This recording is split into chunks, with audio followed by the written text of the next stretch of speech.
we're headed to lunch and to enjoy some of the best Mexican food around all of San Antonio at local institution El Chaparral. Yeah, I can't say the number of people when I told them I was coming to Helotes, they said, "Oh, well, you're going to El Chap, right? Is that the..." See this? Yeah, the El Chap. El Chap. Or Charlie's. My dad, the founder, they call him Charlie. Oh, they're just Charlie's. Or El Charlie's. Chap. This is Carlos Garcia.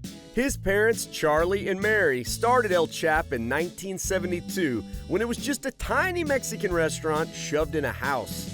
52 years ago, we lived here for 2 years, and that dining room over there was the living room. No. My sister lived in the living room, and my brother and I lived in the back with my parents in a little crib. Oh my God. This was an amazing place to grow up. But Carlos and his twin brother Gabe were gifted beyond the restaurant and left Helotes to travel the world playing professional soccer. That is until the family business needed them back home. Unfortunately, in 1996, my sister was killed in a car accident. That's Her name was Jessica, Jessica, right? yes. Needless to say, it was devastating to my mother and father.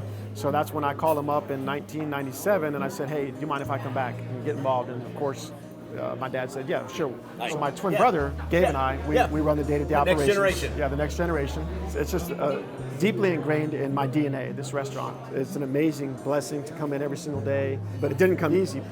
And nobody knows that better than Charlie himself, who at 87 years old still helps set the tone of hospitality, saying hola to every table.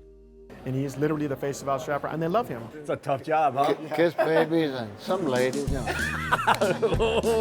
You celebrated 50 years? Oh yeah, How hard has it been? it was difficult. I felt like it was my last go around. Oh, I had to make it go. Well, your last lap's turned into a pretty long lap. It's been a long lap, man. I'm gonna have to eat lunch in a little bit. What should I get? I always recommend the highest thing on the menu. Well, can't ask him. I'll decide after a closer look at the kitchen with Charlie's other son, Gabe. Bienvenidos Yeah. a la cocina mexicana. Now, did you learn Spanish back here like your brother? We learned all the bad stuff. Yeah. Ooh, homemade tortillas. Obviously, every single day, fresh tortillas. As fresh as you get. Hot. That's wonderful. It's just too good to keep all to myself. God, how many tortillas y'all make a day?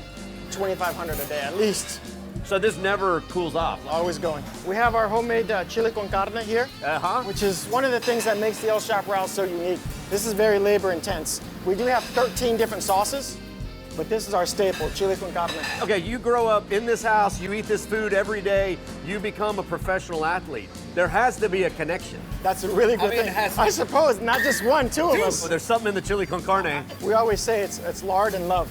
Lard and love will get you very far in life. I'm getting too hungry back here. So upon recommendation, not Charlie's, I decided to go with the Valerie Special. I also asked my buddy Gabe, who grew up in Helotes, to join me. All right, brother.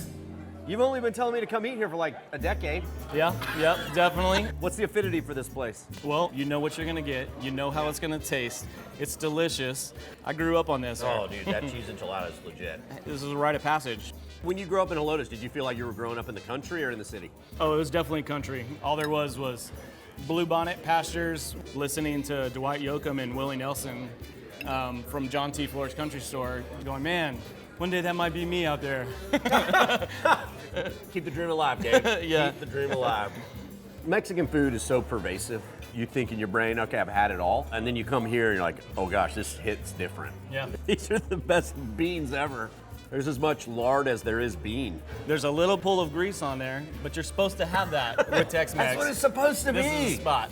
Ain't no doubt, El Chap is Tex-Mex heaven. To see the full episode or to get info about how to visit this spot, trip on over to thedaytripper.com.